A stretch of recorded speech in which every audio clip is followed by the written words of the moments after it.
उदगीर तालुक्यातील गुडसूर गावच्या जिल्हा परिषद शाळेत बांधण्यात आलेले शौचालय व मुतारी ही निकृष्ट दर्जाची आहेत। ही शौचालय व मुतारी बांधण्यासाठी शासनाकडून 5 ते 6 लाख रुपयाचा निधी उपलब्ध करून देण्यात आला होता।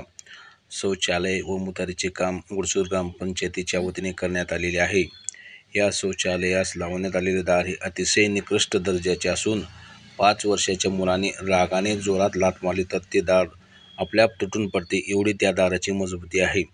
शौचालयामध्ये बसविण्यात आलेले सर्व साहित्य निकृष्ट दर्जाचे असून ते आपल्याप गळून पडत आहेत।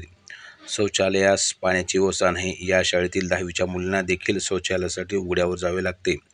या कामाबाबत गुडसूर गावच्या उपसरपंचास विचारले असता ते काम पुन्हा करून देण्यात येईल असे 1 वर्षापासून सांगत आहेत असे शाळेच्या मुख्याध्यापकाचे म्हणणे आहे। शासनाने 5 ते 6 लाख रुपये या कामाकरिता दिले असतानाही उपसरपंच व ग्रामसेवकांनी संगनमत करून अतिशय कमी पैशात काम करून लाखो रुपये आपल्या घशात घातले असल्याचे या कामाच्या निकृष्ट दर्जावरून लक्षात येते। या कामाची दुरुस्ती करून देण्याची विनंती मुख्याध्यापकांनी उपसरपंचाकडे करूनही कामाची दुरुस्ती करत नसल्याचे आरोप उपसरपंचावर केलेले आहेत। या शाळेत शिक्षण घेणाऱ्या मुलींच्या इज्जतीची काळजी कुणालाच नाही। शौचालयास उघड्यावर जावे लागते। यामुळे भविष्यात जर कोणा मुलीची छेडछाड किंवा इज्जत लुटली गेली तर त्यास या गावचे उपसरपंच, ग्रामसेवक व शाळेचे मुख्याध्यापकच जबाबदार धरावे लागेल असेच या निकृष्ट कामावरून दिसून येते। शाळेमध्ये जे शौचालयाचं बांधकाम झालेलं त्याचं निकृष्ट दर्जाचं झालेलं आहे आणि त्याचं चौकटी असतील, खिडक्या असतील, अतिशय हातानं म्हणजे ते दबत आहेत किंवा मोडत आहेत वगैरे, या सगळ्याबद्दल काय सांगायचं? माझं नाव दिलीप प्रल्हाद जिल्हा परिषद प्रशाला गुडसूर येथे मुख्याध्यापक म्हणून 1 मार्च 2024 पासून आहे।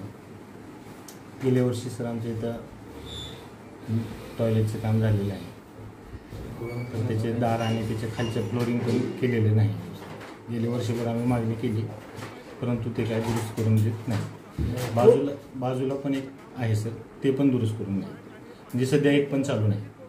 आता हे सगळे विद्यार्थी तुमचे आज 10वीपर्यंत शाळा आहे, 100-125 वर्षाची परंपरा आहे शाळेला, आणि मग हे सगळे विद्यार्थी आता हे सगळे टॉयलेट बंद अवस्थेमध्ये आहेत। आत्ता मला वाटतं तुमच्याकडे 10वीचं सेंटरसुद्धा होतं, अनेक शाळांचे विद्यार्थी इथे येत होते आणि मग अशा अवस्थेमध्ये मुलं उघड्यावर जात होते, मुली वगैरे, काय सांगा त्याचं? तात्पुरती बाजूला व्यवस्था केलेली होती सर, जुनं आहे ते, पण ते मोडकळीस आलेलं आहे।